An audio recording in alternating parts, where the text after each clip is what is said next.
Well, today we're going to do something a little bit different on the Harder to Breathe podcast. I've got my buddy Duck here with me. He's going to be my co-host, which I'm very excited for. This is a guy I've known for, 10, 15 Almost years? 20 years. 20 years? Yeah, like 2005.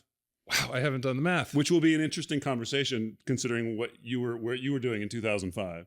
You know what I mean? Absolutely. Gosh, looking back and thinking about the moment I was in my life when I met you, that was a very strange transitional time for me. Yeah. You must have been going through a very different place in your life. You had just come out to LA. I literally just moved here from New York. And it was actually in like thinking about what we would talk about today. It was one of the first things in my mind, thinking about it's a testament to you as a nice guy, knowing in retrospect from the book and our friendship, what you were going through at that time, that I still liked you. You know what I mean? Like it must've been so hard for you.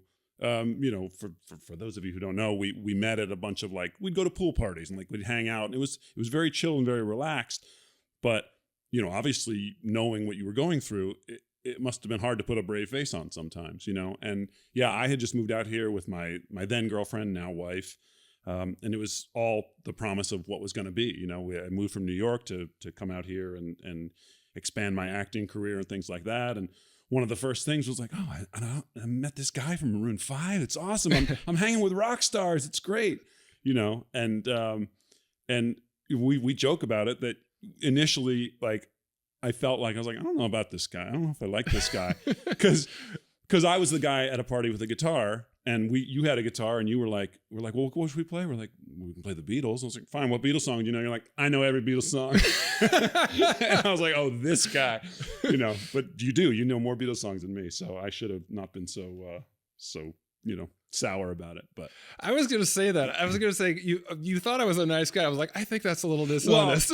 Well, in the long run, I mean, quickly changed. But like I said, I think initially that I think I picked up on that sort of like you were in a place where you're in your life trying to find where you fit, Yeah. And certainly at a pool party with a bunch of amateur musicians, you must have felt like, well, come on, I can hold this crown. I can hold this, not that it was a competition, but I mean, in terms of like, if anything, I can at least be the best musician at this party. And for me to be like, I can play Ticket to Ride, check this out, I could imagine that could have been a little bit confrontational. But I think that dissipated quickly in terms of you and I, because like I said, we became friends, and I found out what a nice guy you were, and it wasn't an issue going forward. So the context, of course, that we're talking about was that I had been in a band for 12 years, which was Maroon 5 at that point, literally becoming the biggest band in the world. Yeah. And I was in the midst of leaving the band that I had spent over a decade building. And I think what you're describing for me, and I talk about this a bit in my book, Harder to Breathe, was that I was going through so much pain in the loss of that identity, not just the career, but the identity of being a part of that band, that I didn't know how to deal with it. I didn't know who I was if I wasn't that guy, if I wasn't the drummer in that band and part of that whole social world as well. So I was creating this sort of alter ego to compensate for the insecurity that I was feeling, because my self-esteem was just shot because of that. And so the version of me that you met in that moment, I don't know if you could see through the exterior, but there was like this attempt to be the rock star, to be just the most outgoing, the most sort of cocky, confident version of myself, which was not me before that. Yeah. I wasn't that way before, and I haven't been that way since. It's interesting that you say that, because I don't think back to that. I think of you as more outgoing now. Really? Oh, absolutely. I feel like you're comfortable in your skin. I feel like you're freer and looser. Then I felt I not that you were guarded, but obviously you were. But I felt you were like inaccessible. I was like, oh, this guy, I don't know. We went to a party at your house. We like, one of the first times I met you was like a costume party. And I was like, oh, this guy, look at this place. Like, and I do remember feeling like I can't get a sense of him. I don't really know him, but like I said, personally, I feel you're much more open now, much more, obviously you know how to talk about your feelings, you know how to access them, you know what they mean, so I think that all lends itself to being a more kind of open and receptive person, in my opinion. Well, I appreciate that. And that's a testament to recovery and the work that I've done, because I was a shy kid growing up. Yeah. I was not outgoing. And that was one of the things that I felt that alcohol did for me, Right. was that it made me more comfortable in those social settings. It made me more I felt like I was the wittier, more charming life of the party guy that I had never been before. Social lubricant and all Yeah. that. Yeah. But looking back, I think it gave me access to another part of myself that I didn't know existed. But I think now, having lived that and having found actual comfort with myself, the version of me that was coming out in those instances is coupled with what you're describing. Sounds like maybe for me a little bit more of just emotional maturity and an ability to be present with another human being in a real way, which was uncomfortable for me before that. But of course, in that time in my life, it was impossible for me to be truly emotionally present with another human being, because I was in so much pain that I was hiding from everyone. Yeah. Now, you're a working actor, which to me is a pretty incredible feat. We know the millions of people that come to LA maybe every year with that dream. To be able to get consistent work and to be able to put food on the table as an actor it's like 0.1%. Yeah, it's pretty low. So for you at that moment in your life, you were a theater guy. You had gone to college, right, and studied acting. You were a musician as well, but you just came out to LA at that time. Yeah. Tell me about you were a confident young man, but did you feel like, I'm going to do this, there's no problem? Or what were you feeling coming up fresh off the boat? Yeah. Well, I mean, I think there's two answers to that. One is in terms of my career and things like that. And then the other is in terms of my relationship with anxiety and things like that, which we can certainly get into. But I mean, I think when I came out here, I thought it was just the next natural progression of my career. You know, like you say, I went to college, I had success there, you know, did a bunch of shows there. And then when I moved to New York, I immediately got Off-Broadway, and I was in a show that, and not that it came easy, but it was just sort of like, well, I guess this is how it goes. You go to school, you learn how to do it. You go to New York, you book some jobs. I wanted to do more film and TV, so I moved out here to LA. And honestly, initially, the same thing happened. Like I booked a bunch of jobs. I became like a spokesman for Applebee's, which, let me tell you, that was an experience. Yeah. Well, we need to hear more about that at some point. I got hypothermia standing in the Pacific Ocean in January, but you know, yeah, it's all right. I lived. You struggle for your art. I struggle, yeah, for the art of Applebee's. But so, like I said, it wasn't like I had a long extended period of failure that I think would have gone a long way to crushing my dreams, to making me feel like maybe this isn't worth it. I mean, a lot of my friends who I went to college with, that 25, 26 year, after you've done it for 5 years and you hadn't had a lot of success, a lot of people became real estate agents. A lot of people got office jobs. No shame in that. Just that's the reality. They had to pay bills. They had to move on with their lives. I luckily had enough success that kept my head above water to go, well, all right, just on to the next job, you know? And so moving out here, I think LA is always kind of, you know, presented as the streets are paved with gold, and they give out pilots as you get off the plane. Like, welcome to LA, here's your pilot, you know, and that didn't happen. I didn't certainly have that much success, but in recent years, and this goes back to what I was saying before, it's gotten really tough. You know, the pandemic, not things going non-union, which, you know, this isn't a union podcast, but go unions. You know, so a lot of work has kind of gone away. And so where I used to work, you know, do 6 commercials a year and 4 TV shows, I haven't done a commercial in 3 years, you know, and commercials were like my bread and butter. I could always count on those. The industry has changed. And so my approach and my mental approach has had to change. And luckily, I'd like to think that the work that I did in my 20s, the work that I did in having success and kind of tempering that expectation, saying it's not always going to be like this, has allowed me to take a very Zen approach to how things are right now, which is I saved for 20 years. You know, I bought a house back when you could buy a house. And now that we're in one of the valleys, I'm okay and I'm confident. I'm looking for, you know, I scan for other jobs these days, like that I didn't used to do, like maybe they're an acting teacher, things like that. But I'm not panicked and I'm not down on myself, and I don't struggle with the self-doubt, because I know everyone's struggling across the board, you know? And so I think it's a bigger conversation about career versus your own mental approach to it and things like that. I could kind of turn the question right back around on you in terms of growing up your whole life as a musician, now transitioning to a new career. Do you find yourself lamenting that part of your life? Do you miss your life as a musician, or does this wonderful room and life that you can come and sit and play drums and record songs and play with friends, does that still scratch that itch for you? Well, it's a complicated answer to that question. Tune in next episode for the answer. No, I think for me, there's a large part of me that does really miss that life and feels the way that I did then, which was that this is what I'm put on this planet to do. Right. Not that I thought of myself as the world's greatest drummer, or that I was even particularly accomplished as a musician, but just that when we started that band, it felt so special and unique. Right. Not just the music that we were making, but the experience of it. There was a chemistry and the collaboration of that creative enterprise was so fulfilling to me that I felt like this is what I want to do with the rest of my life. I can't imagine anything else being more fun, exciting, fulfilling, everything that I could imagine the ultimate career to be. So in some ways, I'll always look at that as like, that was the golden era of my life. It's like, that's when everything was the best it ever was or ever will be. You were the quarterback of the high school football team, and that's when you peaked. Yeah. Well, I think thankfully for me, I peaked a little bit later in my 20s, because high school was not really that. I mean, the band was sort of the escape from the ways in which I didn't feel like I fit in at my high school.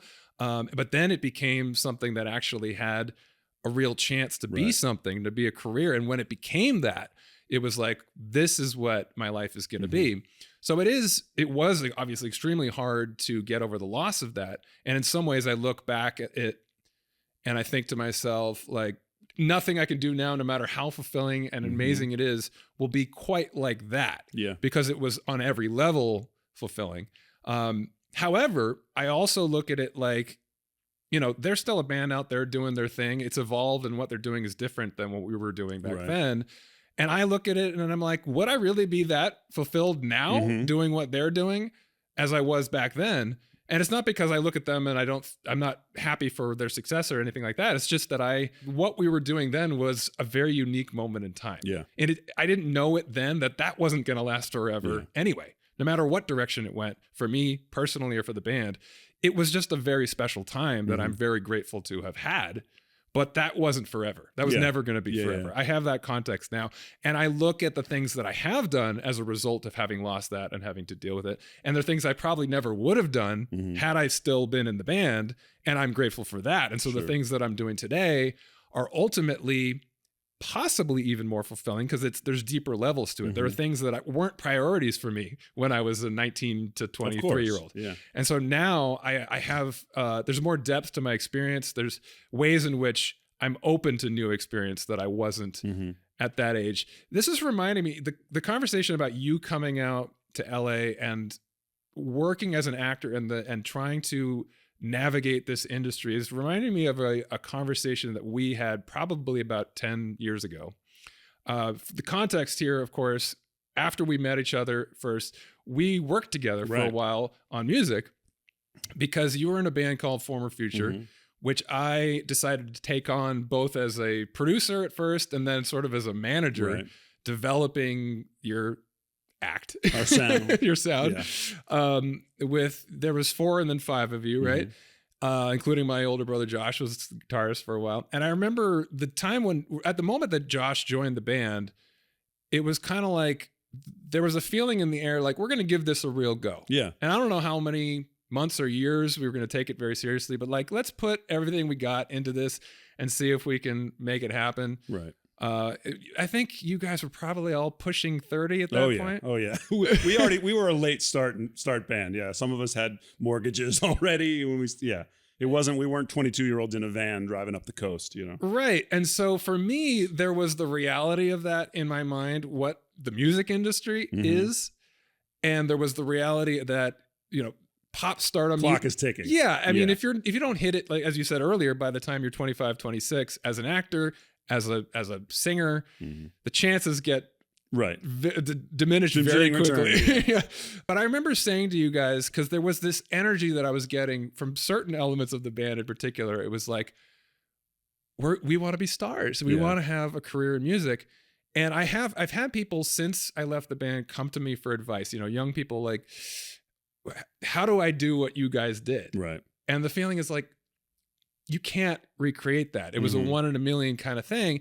And so a part of me doesn't want to like kill a dream and wants to tell you, you gotta believe in yourself. You gotta be a little bit delusional and believe we're going to be the biggest band in the world. But then another part of me wants to prepare people for the reality and say, I think what I said to you guys was, don't do this for any other reason than you have to do it because it's in your soul. Don't do it because you're going to make a lot of money at it or because you're going to have a lot of success. If it ends up you guys are playing, weekends for 12 people at some little cafe, and that still would be good enough for you to continue to do it because you love it that much. That's why to do it. Yeah. And then anything that comes on top of that is gravy. Yeah. So is there a connection there between music and acting? Are there two different worlds in that regard, or? Well, no, I agree 100%. I think, there's a saying that producers, directors, casting directors, they can smell desperation. If you walk into a room and you're like, I really need this job, they're not going to hire you. It's the guy who goes, listen, I got to go pick up my kid on the other side of the hill. You mind if I go ahead of you? And like, I don't need this. They're the people that always book the job. Really? And you're like, son of a bitch. I prepared. I worked hard, And so I think there is a parallel of the sort of like, you can't do this with the, I got to make this and I got to succeed. Not that you shouldn't be driven, but it's funny, being in that band for me was always just a labor of love because I was an actor and I had a career, and it wasn't like I gotta make or break this music career is the only thing. All my eggs are in that basket. And so for me, it was always a fun, relaxed thing. It wasn't life or death, which, maybe a criticism of maybe I didn't take it seriously enough. But like I said, it sat in this great place for me of like, if something happens with it, awesome. I'll ride it all the way to the end. But if we just are playing, Molly Malone's for 12 people, awesome. I love that. It's better than sitting in my room and playing guitar. So I do think that there is a kind of a comparison to the two. I'm not going to be a huge star as an actor.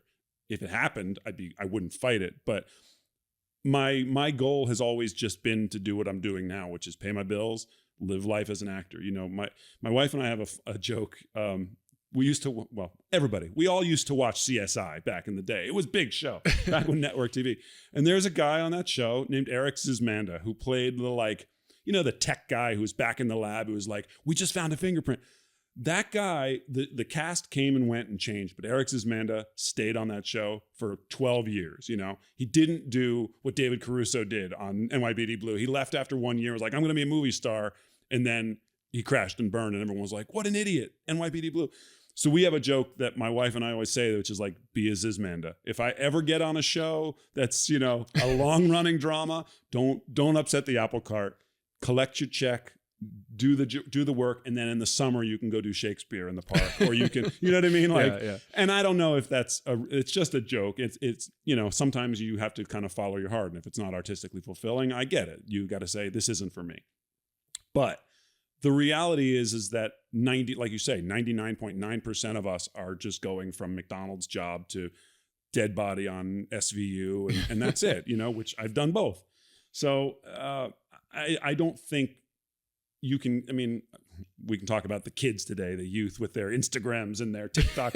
And, the goal a lot of times is, well, I got to go viral. I got to become internet famous. And the business model has changed. So I can't speak to that and say that that's not a viable approach. We've seen it happen enough times.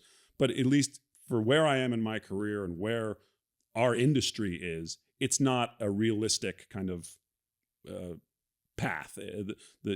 I think the most noble and the most emotionally safe for you as a human being, tying it back to what this podcast is about, is your own emotional health and pride in what you do. And I'm proud of the work I do. My work these days is auditions. Everything is a self-tape. I don't go to casting offices anymore. I just go to my garage and I film auditions and I work my butt off. and I send it off into the ether, and 99% of the time I never hear a thing back.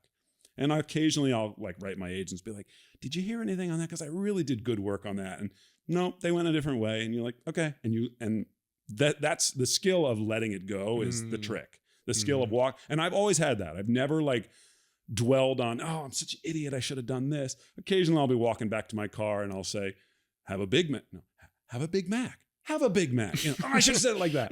But then it's gone. Like I don't dwell on it for months on end.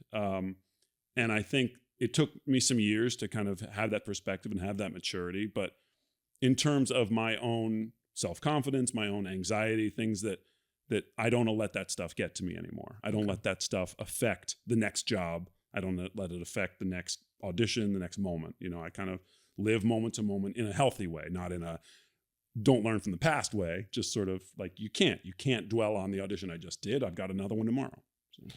That's pretty zen. Yeah, I try to be. Well, as you know me as a person. You've also read my book. Yeah. You know that I'm somebody who's always put a lot of pressure on myself. Yeah. And that's taken different forms at different points in my life. When I was a kid growing up, I was an overachiever, you know, in school. I was an academic. I was a star baseball player. And that was the one place that I felt kind of supreme confidence when I was 12 years old, was on the pitching mound. But everywhere else, there was always this deep down feeling of, I don't want to let anyone down. Yeah. I got to perform at the highest level. And that became an issue for me at a certain point. It would kind of transition to the topic of anxiety. Yeah. When I reached adolescence, and I don't know if it was the hormonal shift or just the sort of disillusionment of all the things that I sort of believed were important as a kid, and questioning that as a teenager, as we do. The things that had been important all of a sudden became more difficult.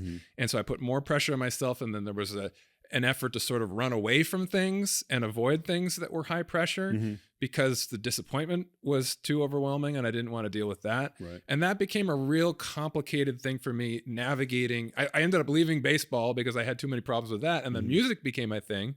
And for the longest time, music was my escape from all that. Yeah. It was the way in which I could just express myself and have fun. It wasn't pressure. It was just a way of connecting with the artists that I love, and then the band that I started at, so my best friends, and the art that we were making. And that was all great for a decade, until all of a sudden now it's a job. We have to perform on this bigger level, and there's a lot of eyes watching everything we do. And every time we get on stage, or every time that red light comes on, it's performance now. It's no longer just, this is what we do because we love it and we have to do it. And so that's been something I've had to navigate. Obviously, it became an issue for me on the road, having to do that day in and day out. And the transition that I've made as a person doing what I do now, because there are elements that are performance now. I get on stage and I speak. In putting out a book, I was making a very deliberate choice to put myself out into the public ways again, and recognizing that I'm going to have to perform in certain ways that I haven't in a long time. I had run away from that. And so some of those old pressures have come back in. And the distinction I try to make now in my mind is between perfectionism and excellence. Yeah. To me, they're two different things, because I was always a perfectionist, and perfection it doesn't exist. Right. It's an illusion. Right. And so you're chasing it and you're always falling short. And in the process of doing that, you're always disappointed and you're always beating yourself up, as opposed to pursuing excellence, which is a process. And never an end result. You can never get there. You just keep getting, trying to achieve that excellence. Yeah, and everything you do is another step towards excellence. You're always approaching it, but never getting there. And even failure, you can look at as a part of that process. Right. It's an important part of that process. You fail, and therefore you learn. You can learn 1,000 different ways not to do it before you find the way to do it. And so I wonder for you, maybe not to the level that I've experienced in my life, but do you put pressure on yourself as a performer? You are a high performer, maybe not, yet winning Oscars, but you're every day going into auditions and having to perform in a certain way, and knowing very well that you will fail a lot of times. 99% of the time. So how do you deal with that sort of pressure to be your best self, and do you put pressure on yourself, and how do you manage that? I was not a perfectionist growing up. I was everything. this sounds like a humble brag. Everything came easy for me in the regards that I didn't have to try very hard in school. Like I was a smart kid. So I got B pluses. I didn't get A pluses because I was like, whatever, Same thing with sports. I made teams. I didn't play a lot. Like I was always good enough to like make the team, always good enough to, be accepted in a group, but never star. So I didn't have the pressure like that you experienced. I had pressure at home because my parents were miserable and they were getting divorced, and my father was an alcoholic, and he beat my mother, and it was all this shit that like at 7 years old I was like, I'm taking that burden, and I became the protector, the caretaker for my mom. My sister, I had an older sister who I love her, but she checked out, and that was her defense mechanism. She needed to be like, nope, I'm in my room. As soon as she got old enough to be, and she was a better athlete than I was. She played sports. She was gone. Like she'd stay after school, practice, go out with friends. I was home alone with me and my mom. And I was like, that's my job. That's my perfectionism. And I became my mom's best friend at 10 years old, which, when we talk about the therapy and the things that I went through, that was the crux of it. It was like, I can't be responsible for her happiness. I can't be responsible for her well-being. I can be supportive, but I have to be a son. I can't be her best friend. Mm-hmm. And so as I was going through the stages that you were going through, I was searching. I didn't have any one thing. The closest I came was skateboarding. I became a skateboarder, after Back to the Future, but seriously in like the 7th, 8th grade. And that was a group I found. I moved to a new town and I branded myself. I was like, I'm a skater. That's going to be my thing. I mean, this was 1991. The pants were getting wide, and it was great. I found this awesome group of kids in Connecticut where I moved, became like skater. I was still getting in trouble in school. I was I was a show off. I was this is how I get attention. I was acting out. Everyone always said, oh, he needs attention. It's his stuff at home. And I resented that so much. I was like, screw you. Of course I needed attention. I wasn't getting it. In retrospect, the therapists knew what they were talking about. They were right. But I didn't have an outlet for it. Then I found theater. And I immediately, my freshman year in high school, I did a show. I got applause. I was like, wait, I'm celebrated for acting out and for doing this. And everything changed. I moved back to New Jersey where I was from. And instead of putting the flag down as a skater, I put the flag down as an actor. And having done 2 shows in Connecticut, I came back and I was like, all right, listen, guys, here's how theater works. And like became the theater guy in that school and immediately was off and running. And so to tie it back to your question, the pressure that I put on myself now,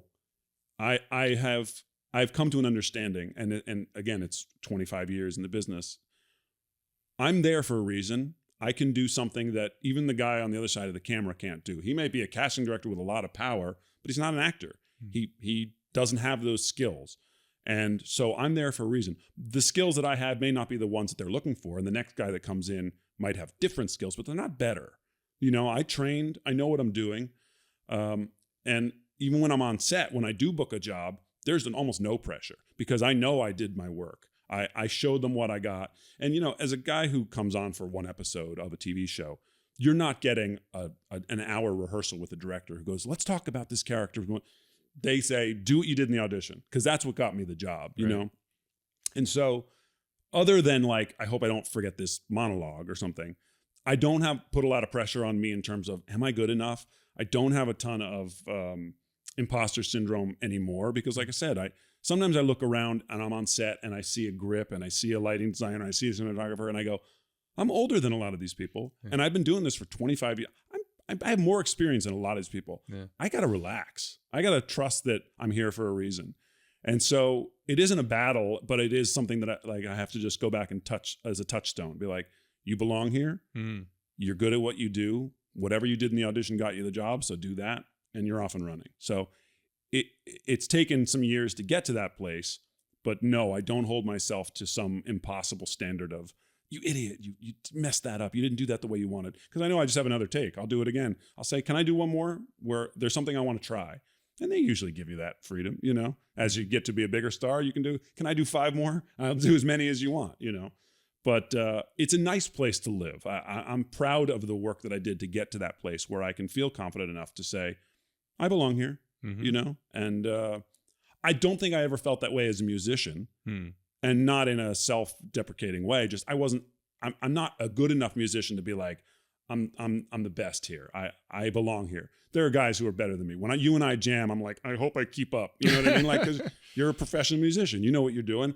I'm a guy who has fun, but as an actor, like I said, that confidence is there. So that's a really powerful place to be, that feeling of belonging. When in deep down inside that this is a place of belonging for me. And that can be a natural thing that happens. It's a place where it feels comfortable from day one, or it could be something that's earned. It sounds like for you, that was something that was earned because you gained a skill set. You've had a lot of experience. You have a deep knowing that this is something, when I'm on set, I belong here. Right. For me, I think that I felt that I described, when I was 12, I felt that on the pitching mound. I felt a real confidence there, and I lost that as a teenager. And the band was that for me before we had a lot of success, because I think maybe because I was the oldest guy in the band. I had been in bands before them. I kind of was the older brother and the responsible one, the one who was kind of guiding things. And so when we were playing clubs, when we were in my parents' garage developing the band, that was a deep place of belonging for me. I felt like this is my element. I may not be a Berklee School of Music trained drummer, but in this band, I know what I'm doing. Yeah, I know how to work with these people and how to craft something, and I think also because I had worked at school on the school newspaper and on the editorial board. Nerd. Sorry. I'll wear that proudly. No, but that was an education, and just in terms of the relational aspect of how to take a group of people and kind of make it functional. I maybe a little bit more anal and controlling than the other members of the band, but we needed that a little bit because there was like 3 14-year-olds and I was 16, and I was a pretty organized type A obsessive compulsive 16-year-old. So I was the one who was, anyway, the point being that in that context, I felt like I belonged. I felt like this was my element. And when things took off and I didn't feel that way, when I did feel the imposter syndrome, a lot of self-doubt crept in. Yeah. And that's what I think. I've seen this in my clients. It's not just performers. It's people in every industry feel that, they come into a setting where that they have the skills to do it. They have the education, they have the wherewithal, the background that got them to that point. And yet they still feel that thing of, do I belong here? And it's a tricky thing to teach that, or how do you get to that place, that deep knowing that I belong? But therapy has been that for me too. And I think that for me, it's similar to you, and maybe it's somewhere you belonged right away, but it was a knack for you that you had right when you stepped on stage for the first time. However, with therapy or talking to people in particular about recovery, but about a lot of different elements of mental health, it's earned. It's things that I had to go through, that I had to learn my own lessons, that it's not just the education that I gained in school, because a lot of people go to school for this stuff. When I'm sitting in a room with a client, it's a deep knowing that I've lived this stuff. Right. For the most part. I mean, stuff comes up that I don't have personal experience with, but that's what gives me that knowing and belonging. That being said, there are those days and there are those clients when you go, oh, I don't know if I know how to help this person, So does that ever occur for you, even within the knowing and the belonging, where you have moments where you're like, this is above my pay grade, or this is kind of, this hasn't happened in a while, but I feel like I'm out of my element here. Yeah, I mean, there's always an element of fake it till you make it in that regard. There's the old joke of like, you never say you can't do something for an audition. Like, can you ride a horse? But yeah, you have 3 days to learn how to ride a horse. Go to a ranch, and so there will be some times that they go, can you do this? And I go, I'll give it my best shot, and usually that's just something technical, like a dialect that I'm not sure. Can you do a South African? And be like, I think I can do I don't know. And then but you try. But no, like you say, I think I've done movies, TV shows, video games, stage. I've done it all in terms of like over the course of the year. So nothing's going to get thrown at me that I'm like, I've never seen this before. I don't know how to do this. And that's like you say, it's the difference between theory and practice. You know what I mean? You can read about it and practice it in an acting class, but until you're on set and someone says, all right, now cry. And you go, all right, I'm going to sense memory and see if I can achieve that, you know? But like you say, that it was something for me that was earned. You know, one of my first jobs ever was, I mean, I made the joke before, SVU, Law and Order SVU with Chris Maloney and Ice-T. And Ice-T didn't want anything to do with me. Oh. Chris Maloney, awesome. And he was the first actor who took me aside and was like, listen, I know you only got our scene, but here's what happened at the beginning of the show that you don't know about. So this is why this is important. I was like, oh, that blows my mind. And he was like, nah, no worries. Like literally put his arm around me. And I was like, that's who I want to be, you know? And so not that I'm the top of show at the top of the call sheet very often, but any chance I have to, like, if I have a bigger role and someone else is coming in for the day, I'll be like, hey, listen, here's the deal. Here's how we do things or whatever. It's a great feeling to kind of pass that tradition along, you know? So, so no, I don't feel, there's never a time when I feel particularly, sorry about that. Mm-hmm. There's never a time where I feel particularly overwhelmed or out of my element, because I'm not uncomfortable with that feeling. I'm a lot more like, sure, let's give it a try. You know, I do this job where it's called Loop Group, where you watch your TV shows, and if there's a scene in a restaurant, all the extras behind the main characters, they're not speaking, they're miming, so because they don't want to mess up the audio. Well, if you watch that scene played back, it's very weird because there's no sound in the studio. So they put that stuff in afterwards, and they hire a bunch of actors to sit around and watch the scene and be like, so did Billy's softball game go well? Yeah, he was great. Oh, what time are we going to meet the Petersons tomorrow? You know, when we do that, and a lot of people, it's a panic-inducing job because it's like someone will just say something to you, and you have to, and if we do Grey's Anatomy and they're like, is that I believe there's a myocardial infarction. You'd be like, I concur, doctor. You know, you have to be able to think, and that doesn't scare me at all because I love it. I think it's exciting to have to kind of come up with something. And so for me specifically in my career, I welcome that feeling because that's a chance to do something new and a chance to grow and a chance to get that one more arrow in my quiver. You know what I mean? Mm-hmm. I learned how to play the zither for an audition or something. Now I can play the zither. Right. You know what I mean? In answer to your question, no. And then not to say like, no, that doesn't bother me at all, but it bothers me, but in an exciting way. You know, like, cool, let's try something new. That's very healthy. That's something that I've tried to adopt that was hard for me for a long time, which is that as a kid who things did come to pretty readily as well, when things didn't, when something was new and different and challenging, my first instinct was usually to run away from it and avoid it because it was like, well, I don't want to be not good at something. Right. But I've realized that in the work that I do, there's always more to learn. And that's true about everything, right? Some of my heroes that are the greatest performers in athletes or, you know, entertainment or in any industry really are people who say they're always students of the game. Right. You know, there's always more to learn and that you learn from your failures as much as anything. Mm-hmm. And so I try to adopt that attitude as a part of this, you know, pursuing excellence instead of perfection is to take the attitude. It's like when something is daunting, when it's like, that feeling arises, oh, maybe I don't belong here. Mm-hmm. Maybe I am an imposter. Maybe this is something that I'm not good at. It's like, here's an opportunity rather than here's a threat. Mm-hmm. It's a challenge for sure. But if I look at it as an opportunity to learn something, then no matter what happens, you're going to grow from that experience. Yeah. Right. Something new is going to enter your life that wasn't there before. And that's an opportunity to go places you haven't been. And that might lead to something that's even more fulfilling than the things that you have been doing that have been comfortable for you. Right. And so I try to adopt that. I don't always succeed. There are times when that old feeling comes up of like, ooh, I don't know if I'm comfortable with that. I don't want to look bad. I don't want to feel like I'm not good. But it's part of, I don't know, the work that I do personally, but I have to kind of practice what I preach because I tell my clients this all the time. It's like, okay, I see that this is an uncomfortable situation for you, but how exciting is that? Right. You know, it's like, that's where the good stuff is. It's like, if you just keep doing the same thing over and over again, because that's what you're comfortable with and you feel good at that, you never stumble onto those things that could be even better. Right. And so if I'm giving that advice, I kind of have to take it myself. Dr. Heal Thyself. Now I want to take a little bit of a left turn because something sticking in my mind that you said a while ago that kind of brought something up for me that I think is maybe an interesting conversation to be had.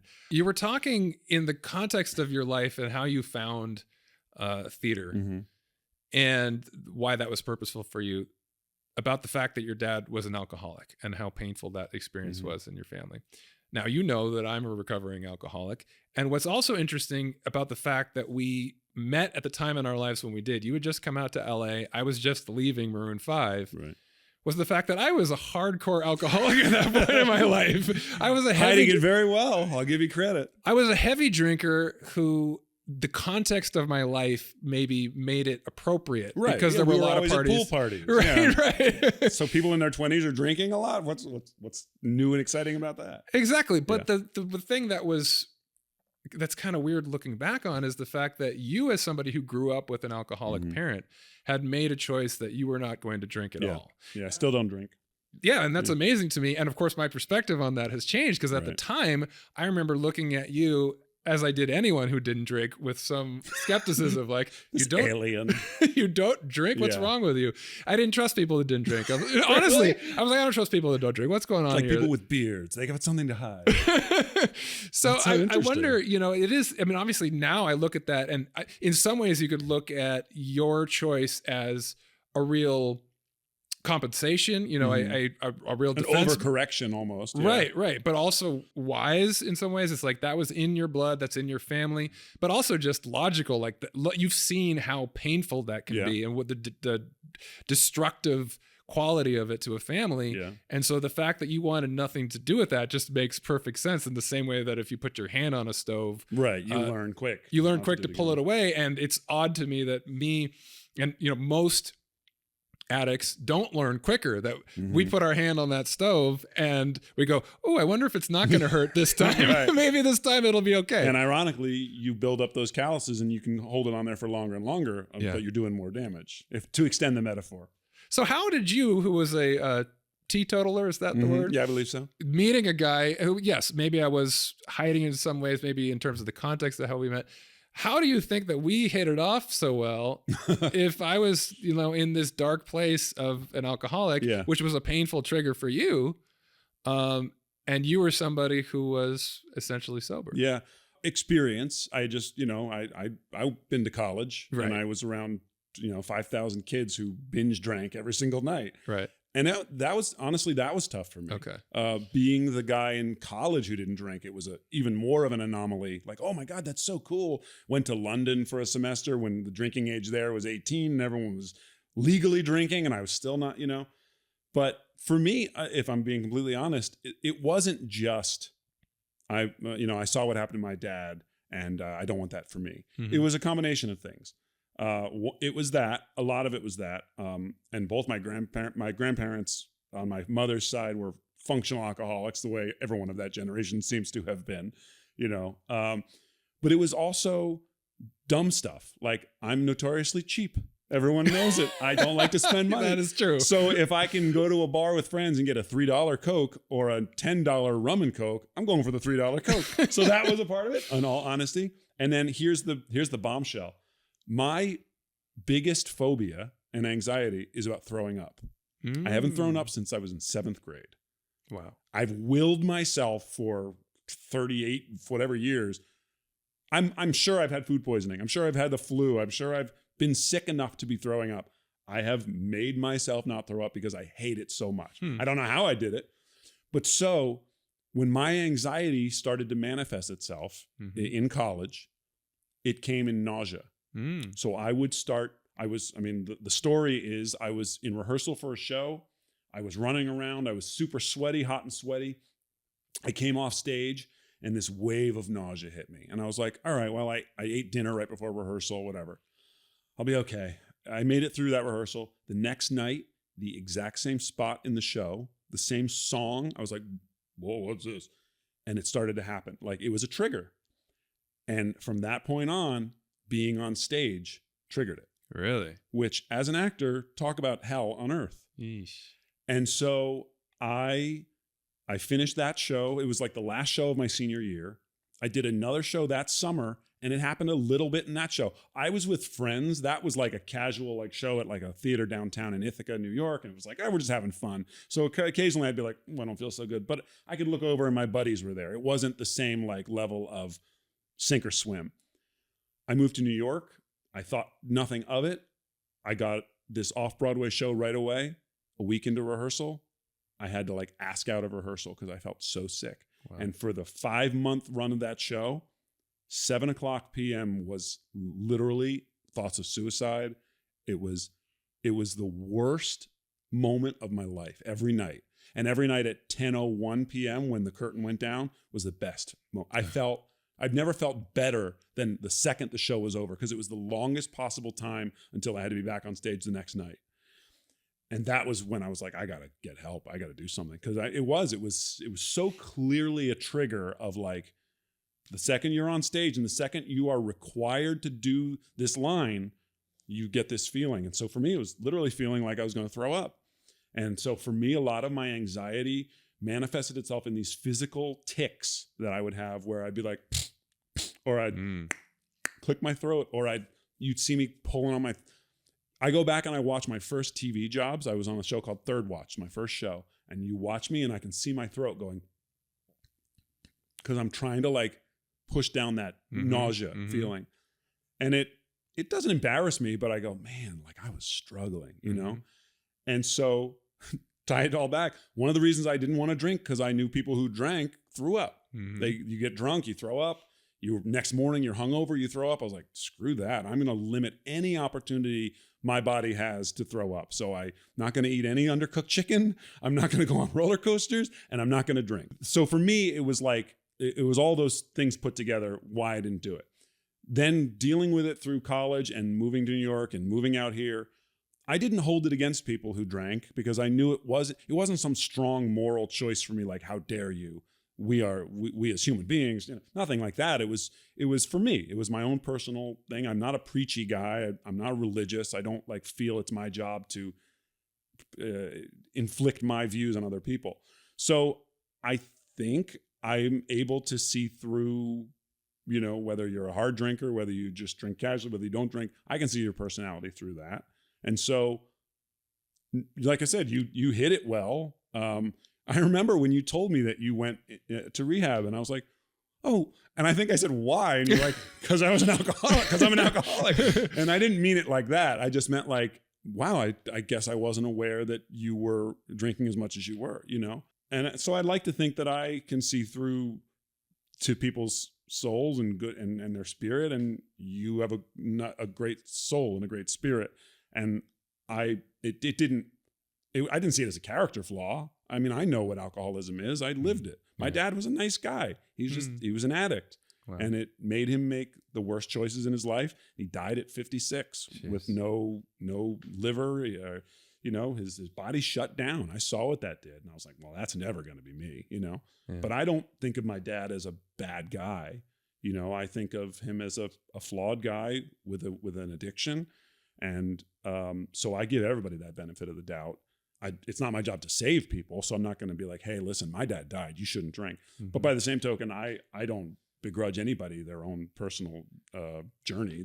They've got to go through it, That's an amazing perspective, the fact that you can have some empathy and compassion for your dad. I do now. Okay. I didn't then. We had before he died, we had a big, not a blowout, but like a me where I was like, listen, you dick. Like I've given you, I didn't see him for 6-7 years while I was becoming successful. My mom called him and was like, your son's Off-Broadway. You should come see him. Wow. And he came, and he sort of came back into my life, but he was still drinking, and he kept saying he wasn't. So he moved back into our house as a tenant. My mom was like, yeah, you can live here.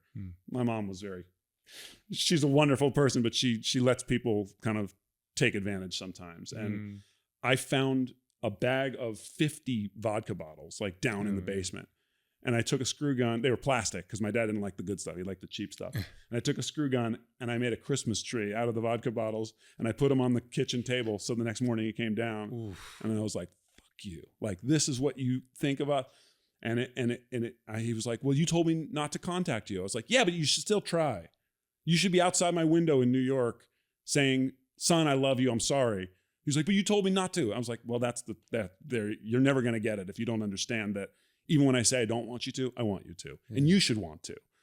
And when I had that all out with him, and then he went into the hospital and he had nobody. He didn't have a wife. He didn't, I was the only one who was there. Like I said, my sister was still, nope, not my thing. So I was the next of kin. So I was the guy making the decisions. I tried to get him into a home to kind of help. Unfortunately, he passed away. But I was at peace with, I got out what I wanted to get out. He understood. He was never going to be able to be what I wanted him to be, but I got to a place where I didn't begrudge him that. I just like, hey, we are who we are. I wished you were this, but now in his death, I don't harbor like, man, I wish I had said these things to him. I said them to him, and he knew, and so I feel at peace with that relationship, for better or for worse. That's quite a journey. Yeah. That's to find peace with that. I work with people all the time that are just dealing with the trauma of growing up with that. And it doesn't even necessarily require physical abuse or even emotional abuse, like in terms of somebody really being cruel in order for it to be traumatic. The experience of growing up with an alcoholic parent, you're just not getting your needs met in the way that you deserve. Yeah.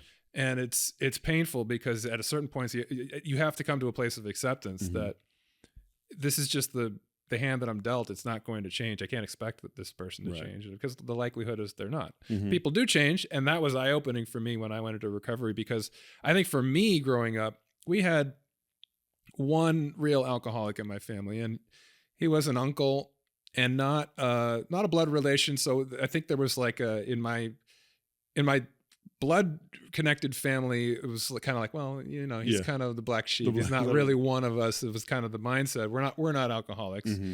And he was a guy that just had a lot of problems in his life. He was, he clearly had some emotional and personality issues that the alcohol, I have the perspective now to see, was probably his way of trying to cope. Sure. And failed. However, the image that was given me growing up my entire life was like, this is what alcoholism looks like. If you're an alcoholic, you're a bad person. Yeah. That's kind of the way that my parents portrayed it to me. And that made sense to me because he was the only person I knew who was a real alcoholic, and he was a bad person, or at least in my perception of the way that my parents portrayed it to me. He wasn't trustworthy. He had anger issues. He could be unreliable and just very volatile in a lot of ways. And so I was like, that's just not something I want to be.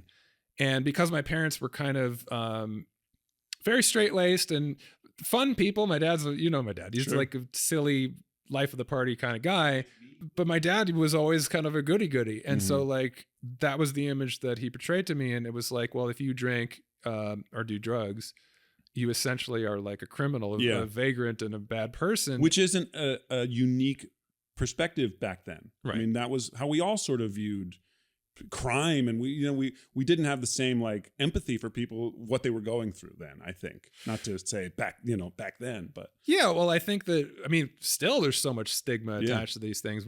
I think the general public still has a lot of these stereotypes attached to it.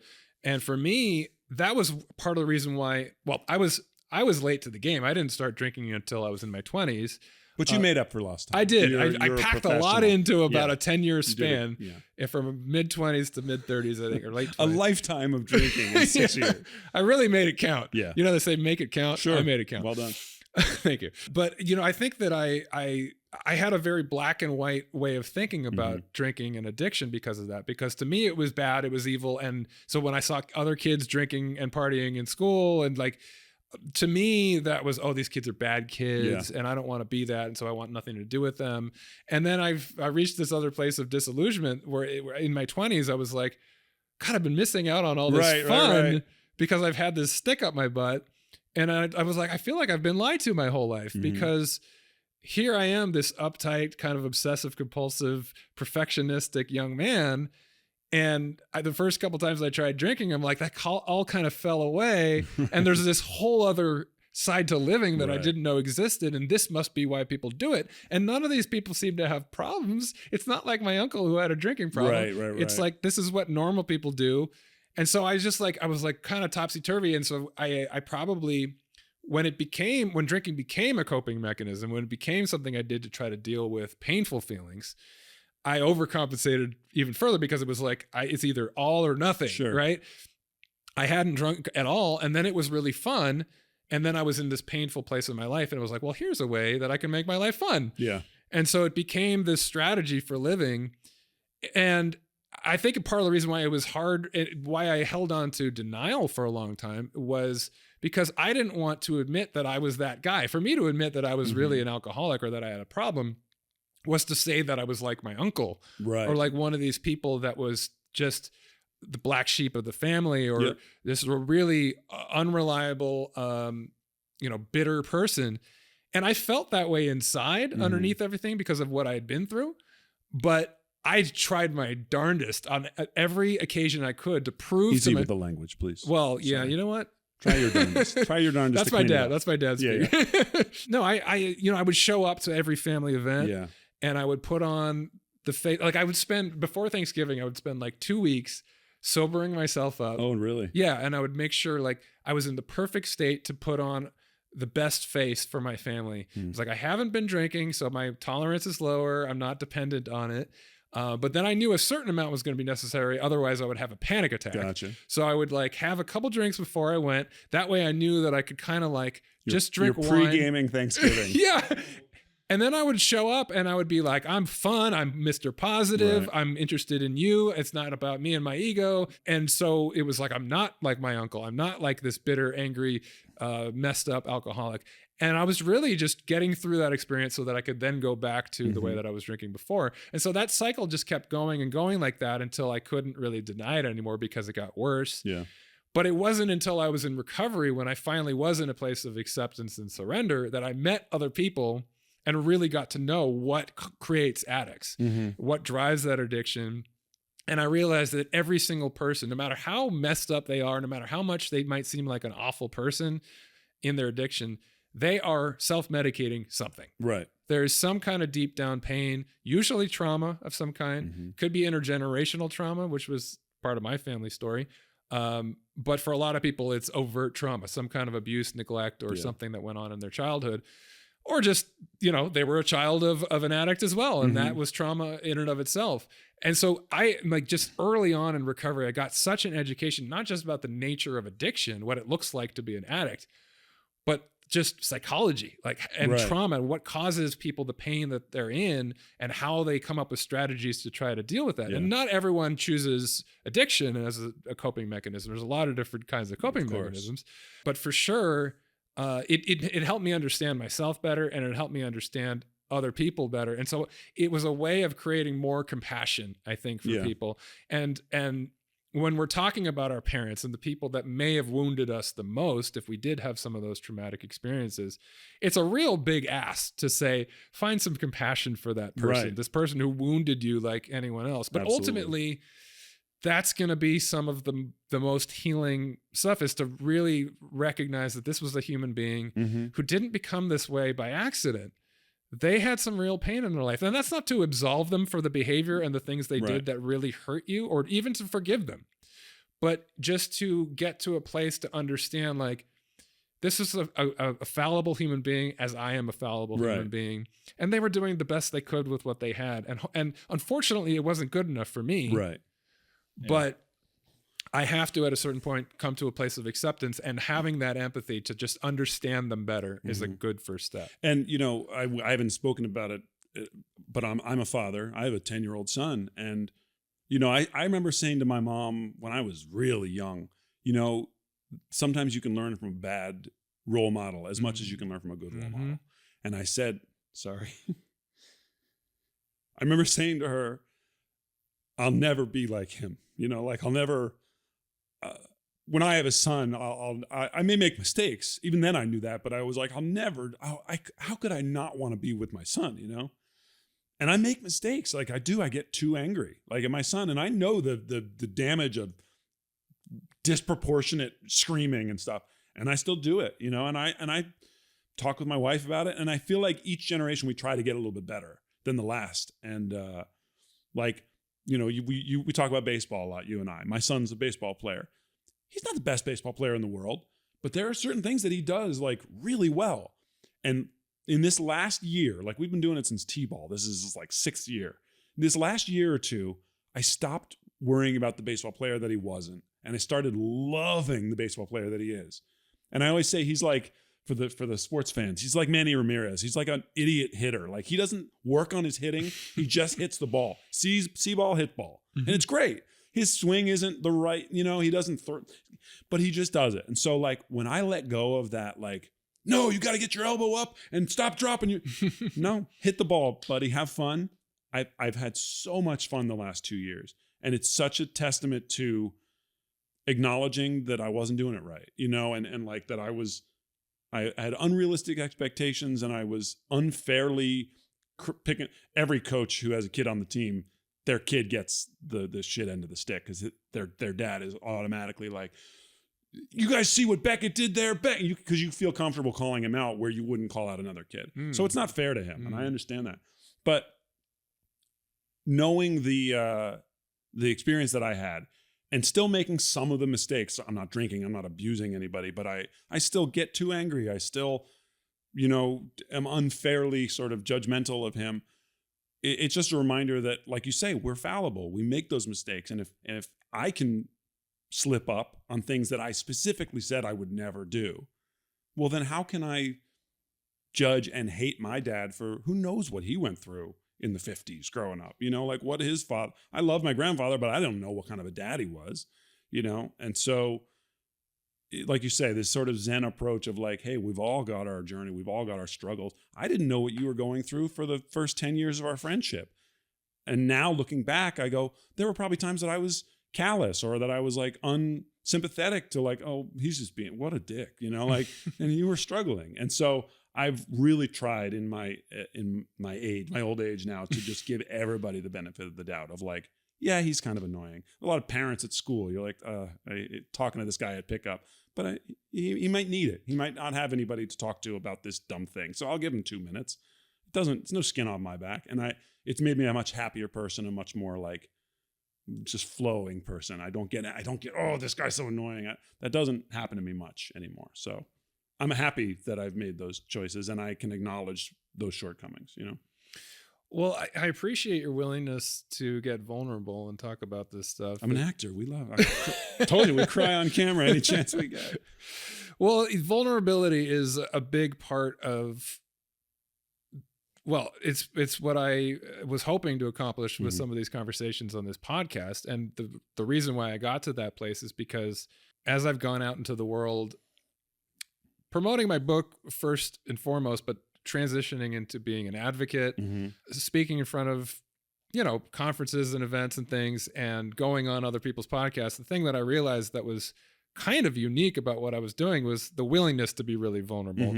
Because as much as we're talking about mental health these days, more than we used to, the willingness to be vulnerable, the willingness to kind of be just really honest about the things that we struggle with, is still kind of rare. I feel like there's a double standard with it in terms of, we talked about like, there's an athlete named Kevin Love, who was one of the first basketball players to be like, I struggle with anxiety and it's an issue. And everyone was like, bravo, bravo. But there's a female tennis player or a female gymnast who says, I'm not going to play this year. And everyone goes, oh, well, the $1 million you earn is enough. Right. Like there's still like, when it's time to get down to the nitty gritty of like what that means, maybe I don't play your favorite sport. Maybe I don't help your team. Suddenly people aren't as sympathetic. And that's, well, I was like so impressed with Simone Biles when she pulled out of the gymnastics. It was the gold medal event. It was the Olympics. And I was actually surprised that people were as supportive as they were. It gave me a little bit of hope that we've come a long way in terms of that. And I thought to myself, well, maybe she didn't have any other option. If you can't function, you can't function. The stakes are so high there, not just in terms of performance, but in terms of you're flying through the air at like, I don't know how many miles per hour, flipping end over end. If you have lost your edge, you might break your neck. Yeah. That's the reality of it. So it might not have been her choice at the end of the day, but the willingness to say like, I don't got it. I don't got this. I'm struggling. And whatever the cause may be, anxiety or otherwise, that wasn't something I was able to do for myself when I was in the middle of everything with the band. I don't know if I had a lot of other options, to be honest. I don't know if it could have gone differently if I had the ability to be vulnerable in that way. I just know that we need more models of vulnerability, especially men. Yeah. Because historically, the stereotype is you got to be strong, and that's culturally how we're raised. Even for somebody like me, that wasn't the overt messaging that I received from my parents, is you have to be a tough guy. Suck it up. Yeah, Stop it wasn't crying. Yeah, no, it wasn't that. But I look at myself as a young man in my 20s going through something and hiding it, and essentially not wanting people to see me as weak. And who knows if your 20-something bandmates would have been able to be open to that. If you said, hey guys, listen, I'm struggling. They might've been like, what do I know for this? I'm 25. So yeah. And it's weird. I mean, cause I looked at them as my best friends, and in a lot of ways we were really bonded, but it's like, there's such a richness to our relationships that we miss when we're not able to be vulnerable in that way. I talk about intimacy with my clients when we're talking about relationships, and what is intimacy other than the ability to be truly vulnerable with somebody else and feel safe, and have somebody make you feel that no matter how much you are your true self, your true vulnerable self, that they're still there for you. I mean, that's what intimacy is. And if you don't have that, like, you're really missing a big, probably the most fulfilling element of a really healthy relationship. And we don't look, if we're lucky, we have one or two people in our life like that. It might be a parent, it might be a partner, it might be a best friend. So it is pretty rare and a unique experience to have that in your life. And it's what I look for in the kind of friendships that I have and things. But it's also just, if I can do anything, if I can leave any mark with the work that I do speaking in this way, to offer that bit of vulnerability as a model for that, that's something that I aspire to. And also just, there's that little bit of a twist. I think that there's, in the self-help world, there is a lot more of a culture and pop psychology, people out there talking about ways to better yourself, better your relationships. But a lot of it is still based on sort of a mindset of positivity and just kind of like shifting your mindset into, these are the things that I need to change in order to do better, be a better version of myself. And to me, there's still an inherent sort of self-judgment in that. It's like, there's something wrong with me I need to change. Yeah. And I just need to change my mindset to do better or to feel better. When for me, the more vulnerable approach, which is more conducive to healing, is the first step of just getting curious about what it is that I'm experiencing. Right. And this goes for individual internal work and for relational work. You described a little bit earlier, when you meet this guy at school, another parent, whatever, he's kind of an asshole, whatever. And then you go, well, maybe he's got something going on. Maybe that first step to go like, well, let me first, before I jump to judgment, let me be curious. Maybe this person has something going on that I could better understand, and have some more compassion for him, or maybe even be there for him if he needs it, but maybe not. But to do that for ourselves is the first step in healing, right? To look inward with that kind of compassion. And I think also, like you say, not necessarily jumping to like, I have to be positive. I have to, like, just acknowledging that you feel shitty. Like when we had a newborn, it was terrible. Everyone talks about like, oh, it's beautiful. It sucks. Like, I love my son, but getting up at 3 o'clock in the morning and 5 o'clock in the morning and not sleeping, and my wife and I were fighting because it's a rough time. And just to be able to have the intimacy to say to my wife or to say to close friends, like, this is terrible. Like, I understand that we all go through it, but like, it isn't the most beautiful moment. We're not taking Ann Getty's photographs with my son in lettuce wraps. Like, I'm covered in shit. Like, it's terrible, And so just having the like freedom and the confidence and the just the safe space for, to use a buzzword, to just be able to say, I'm not well right now, and like, I do that with my wife sometimes. Like, I'll just be like, listen, I want you to know I'm in a terrible mood. I don't know why. I think it's because I've done all these auditions that I didn't get a job or whatever. But if I take it out on you, that's why. And literally just saying that is 90% of it. Yeah. I won't take it out on her. And if I do, it won't start a fight because she knows, it still happens. But like, when I was going through a lot of my anxiety on set, which I don't deal with anymore, luckily, knock on wood, although it's not a superstition, it's the work I did. Just literally saying to a co-star or the AD or be like, hey, just so you know, sometimes I deal with a little bit of anxiety. And so if you see me kind of like trying to shake stuff. That's all it is. So like, just give me a second. Literally just saying that takes the stigma away and it takes the pressure away.